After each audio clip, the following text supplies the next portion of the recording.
নেশার পাচার বাণিজ্য বন্ধে দুই রাজ্যের তথা চোরাইবাড়ি থানার সামনে এবং অসম ত্রিপুরা সীমান্তের চোরাইবাড়ি পুলিশ ওয়াচ পোস্টের পুলিশের নাকা পয়েন্টে তল্লাশি অভিযান জোরদার করায় ক্ষোভ ফুসছে লরি চালকরা। এরই প্রতিবাদে বুধবার সকাল 9টা থেকে ত্রিপুরার সীমান্তে অবস্থিত চোরাইবাড়ি সেলস ট্যাক্সি গেট সংলগ্ন এলাকায় আসাম আগরতলা জাতীয় সড়কের ওপর পথ অবরোধে সামিল হলো লরি চালকরা। তারা জানিয়েছেন, আসাম থেকে ত্রিপুরা রাজ্যে প্রবেশ করতে হলে এবং ত্রিপুরা থেকে আসাম প্রবেশ করতে হলে দুই রাজ্যে পুলিশের তল্লাশি অভিযানে ঘন্টার পর ঘন্টা দাঁড়াতে হচ্ছে তাদের। দুই দিকে লরি তল্লাশির জন্য পুলিশকে টাকা দিতে হচ্ছে এবং তারই অভিযোগ চালকদের। এরপরও লাইনে দাঁড়িয়ে থাকতে হচ্ছে ঘন্টার পর ঘন্টা। ধীর গতিতে তল্লাশি চালানোর তাদের সময় নষ্ট হচ্ছে। তারা সময় মতো পণ্য সামগ্রী আনতে গন্তব্যে পৌঁছাতে পারছেন না, পণ্য সামগ্রী নিয়ে সময় মতো আসতে পারছেন না। তাদের ভীষণভাবে ক্ষতি হচ্ছে। রাতে লরি লাইনে দাঁড়িয়ে রাখলে লরি থেকে তেল, মোবাইল ইত্যাদি চুরি করে নিয়ে যাচ্ছে চোরের দল। ভালো সুবিধা না থাকার খাওয়া দাওয়া ও শৌচালয় যেতে পারছেন না তারা।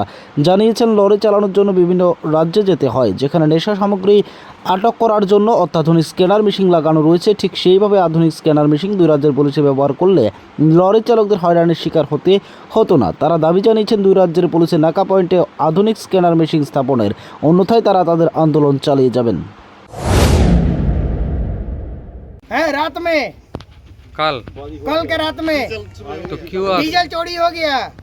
हम लोग बताइए, शीशा काट के ड्राइवरों का मतलब कहना है मार पीट के दवाई छिड़क के वो लोग मतलब कहना है ले जाते हैं, मोबाइल ले जाते हैं, मारते भी पीटते भी। तो ड्राइवर को बहुत बुरी तरह से मार भी दिए हैं।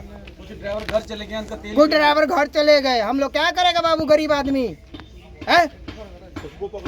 उसको पकड़िए, जो गांजा लेके जा रहा है उसको पकड़िए। हम लोग तो छोड़िए बाबू, कम से कम